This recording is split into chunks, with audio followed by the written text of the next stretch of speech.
नमस्कार, मैं हूं साक्षी ममगाई। पत्रकार आशुतोष नेगी यूकेडी की टिकट पर गढ़वाल सीट से लोकसभा का चुनाव लड़ने जा रहे हैं। इससे कुछ लोग खुश नहीं हैं। इन नाखुश लोगों में पहले वे हैं जो गणेश कोतियाल का समर्थन करते हैं, दूसरे वे हैं जो चुनावी मुकाबले में कांटे की टक्कर का आनंद लेना चाहते हैं और तीसरे वे लोग हैं जो नहीं चाहते कि एक सामाजिक कार्यकर्ता चुनावी दलदल की मिट्टी खुद पर पोत ले। अब वजह चाहे जो भी हो, लेकिन आशुतोष नेगी का चुनाव लड़ने का फैसला बहुतों के लिए गले के नीचे उतार पाना मुश्किल हो रहा है। इससे हुआ यह है कि जिन आशुतोष नेगी की गिरफ्तारी पर पूरे प्रदेश में असंतुष्टि, क्रोध और विरोध जाग उठा था, इस बार उनके किसी फैसले को आपत्ति झेलनी पड़ रही है। धीरे स्वर में सलाह के स्वर उठे हैं। नसीहत फैसले पर फिर से विचार करने की राय भावावेश में आकर अंकिता की न्याय लड़ाई को कमजोर न करने की मशवरा राजनीति के कुएं में कूदने से पहले संभावित परिणामों के आंकलन का। अब इन परामर्शों के पीछे क्या वजह और मायने हैं, ये जानने के लिए आइए विस्तार से इस मामले को समझते हैं।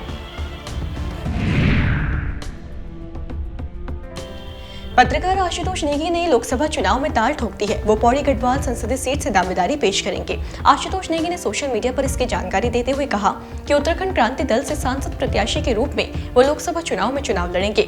अब जिन्हें जानकारी नहीं है उन्हें बता दें कि आशुतोष नेगी वही पत्रकार और सामाजिक कार्यकर्ता है जो अंकिता भंडारी आंदोलन से चर्चाओं में आए थे। आशुतोष नेगी अंकिता के माँ बाप के साथ मिलकर लंबे समय से अंकिता के लिए इंसाफ की मांग कर रहे हैं। हालांकि नेगी की सुर्खियां बटोरने का कारण असल में उनकी वो गिरफ्तारी थी जिसका प्रदेश के लोगों ने जोरदार विरोध किया था।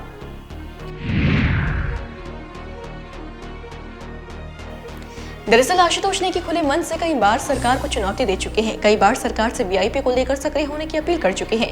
आशुतोष नेगी लगातार अंकिता मामले पर सरकार को निशाना बनाते आए हैं। यही वजह है कि जब उन्हें SC/ST एक्ट में गिरफ्तार किया गया तो लोगों ने उनकी गिरफ्तारी को उनके द्वारा सरकार को दी गई ललकार से जोड़ लिया। जनता इस निष्कर्ष पर पहुंच गई कि हो न हो नेगी को झूठे मुकदमे में उलझाकर अंकिता की लड़ाई को कमजोर करने की कोशिश की जा रही है। प्रदेश के हर कोने में गिरफ्तारी के खिलाफ विरोध किया गया। बड़े बड़े नेताओं और पत्रकारों ने भी गिरफ्तारी के खिलाफ आवाज बुलंद की। उनकी रिहाई की मांग पुरजोर तरीके से उठाई गई। आखिर में उन्हें जमानत मिली और बाहर आते ही नेगी ने भाजपा के खिलाफ मोर्चा खोल दिया।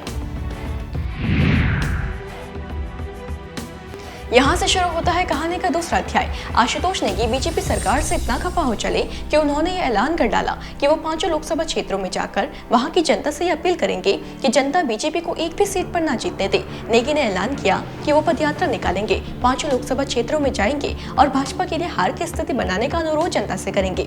अब दिलचस्प बात यह है कि भाजपा के खिलाफ आवाज उठाते उठाते, अंकिता के लिए न्याय की गुहार लगाते लगाते आशुतोष नेगी ने राजनीति में एंट्री ले ली है।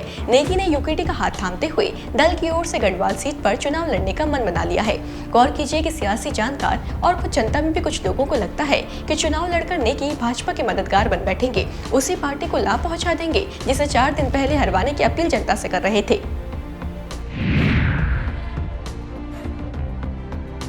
देखिए, सियासत का विषय भले ही पेचीदा हो, लेकिन इसकी गणित आम व्यक्ति बेहतरीन तरीके से समझता है। लोग जानते हैं कि जब किसी सीट पर त्रिकोणीय मुकाबले की स्थिति पैदा होती है तब सबसे ज्यादा प्रभाव उन 2 पार्टियों पर पड़ता है जिनके प्रत्याशियों के जीतने के आसार तीसरे वाले से कहीं अधिक होते हैं। प्रभाव भी ऐसा कि एक को नफा मिलता है और दूसरे को नुकसान। अगर गढ़वाल लोकसभा सीट की बात की जाए तो यहाँ से भाजपा की ओर से अनिल बलूनी ताल ठोक रहे हैं और कांग्रेस की तरफ से गणेश कोतियाल। जानकारों का मानना है कि आशुतोष नेगी का इस सीट से चुनाव लड़ना यानी सीधा सीधा कांग्रेस प्रत्याशी गणेश कोतियाल को नुकसान होना।